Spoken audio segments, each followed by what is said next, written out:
Well, if nothing else, our thunderstorms in the Devil's Lake Basin have been certainly picturesque, mingling with the sun high above and a cumulonimbus cloud out in the distance there, drifting overhead. Saturday and Sunday, first alert weather days. Saturday, first and foremost, it's not going to storm all day. Most of it we spend getting hot and sunny. And then the storms, fueled by the heat and humidity, could be strong to severe as we go through the afternoon and all of the overnight. There might be a few rounds of storms Saturday into your Sunday morning.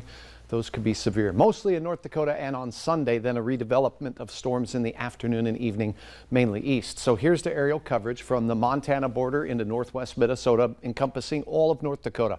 That's where the risk will be for severe storms on Saturday. Again, not all day.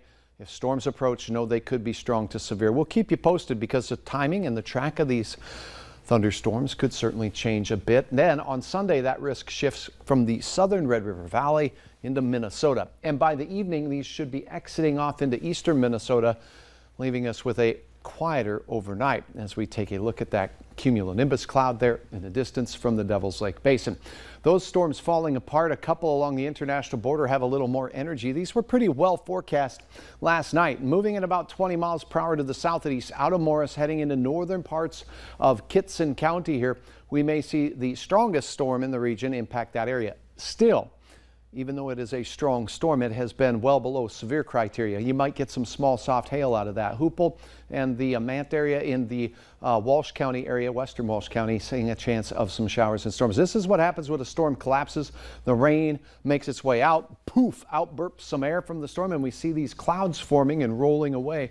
Those are called outflow boundaries, and we watch those for the development of yet more storms. And the outflow boundary of cooler air from those storms visible here on the temperature contours. 70s there, 75 Langdon, 80s elsewhere. In fact, mid 80s from Grand Forks through Fargo-Moorhead, and Fergus Falls included in that. Bemidji right now, 76.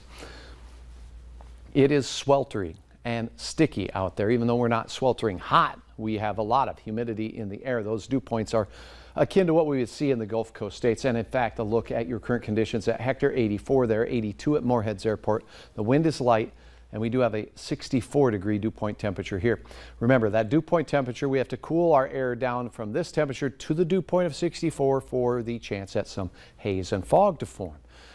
Few overnight thunderstorms, mainly in northern Minnesota. They could be stout. The risk of severe is pretty low, and again, they could last through portions of the overnight. Then the fog settles in. The best chance of that east and north, where we see the darker gray shades. A lot of 60s out there as we start our day on a sticky and kind of foggy note for many.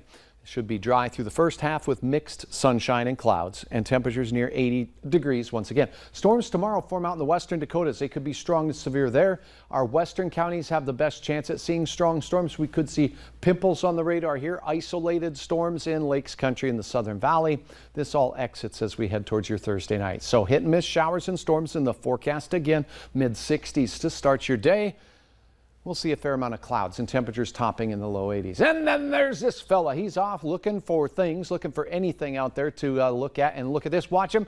Whoa. I think he saw his own reflection. And thanks, Nancy, for sharing that. I wonder if he needed to go comb his hair again. He was a little surprised by that. And we don't want you to be surprised by the chance of severe weather. And again, it's not going to be severe everywhere all weekend long. We'll have outdoor time. 90 degrees, sizzling Saturday afternoon, and overnight storms into Sunday morning. A break Sunday, and then late storms again from the valley and east. We'll keep you posted. Sounds like a plan. Thanks, Hutch. Yep. Still to come on Valley News Live at 6. Well, many go to national parks to enjoy their time this summer. There has been a lot of damage they've been dealing with. We'll show you more next.